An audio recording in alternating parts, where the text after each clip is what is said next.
ট্রাম্পের ঘনিষ্ঠ সূত্র জানিয়েছে, মার্কিন প্রেসিডেন্ট মনে করেন ইনফান্তিনো বিশ্বজুড়ে সবার কাছে সম্মানিত এবং মানুষকে একত্রিত করার বিশেষ দক্ষতা তার রয়েছে। বর্তমান মহাসচিব পর্তুগালের আন্তোনি গুতেরেস আগামী ডিসেম্বরে পদ ছাড়বেন। সেই শূন্য পদেই ইনফান্তিনোকে দেখতে চান ট্রাম্প।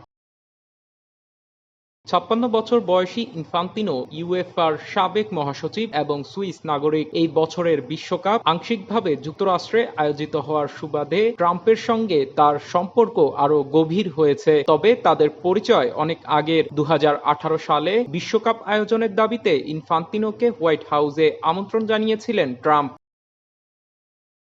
ইনফান্তিনো ট্রাম্পকে খুশি রাখতে বিভিন্ন সময়ে নানা পদক্ষেপ নিয়েছেন। গত ডিসেম্বরে নোবেল পুরস্কার না পাওয়ার পর ট্রাম্পকে প্রথম ফিফা শান্তি পুরস্কার দেন তিনি। এছাড়া বিশ্বকাপের ড্রয়ের অনুষ্ঠানে ট্রাম্পকে তার নাম খোদাই করা সোনালী ট্রফি ও গলায় পরানোর পদকও দিয়েছিলেন। তবে এসব নিয়ে ব্যাপক সমালোচনা হয়েছে।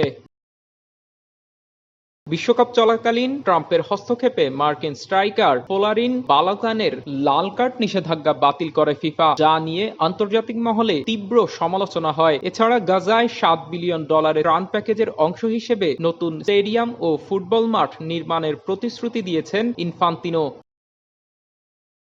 ট্রাম্পের বিশেষ দূত পাওলো জাম্পোলি বলেছেন, শুধু ট্রাম্পের পক্ষেই এত প্রতিভাধর একটি ধারণা আসা সম্ভব। তার মতে, জাতিসংঘে ১৯৩ সদস্য রাষ্ট্রের সঙ্গে কাজ করতে হয়, আর ফিফায় ২০০ এর বেশি সদস্য সামলানোর অভিজ্ঞতা ইনফান্তিনোর রয়েছে।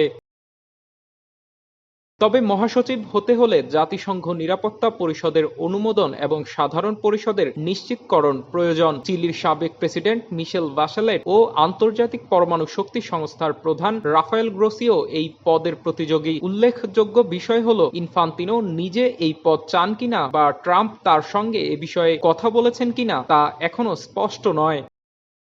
ATV USA international desk.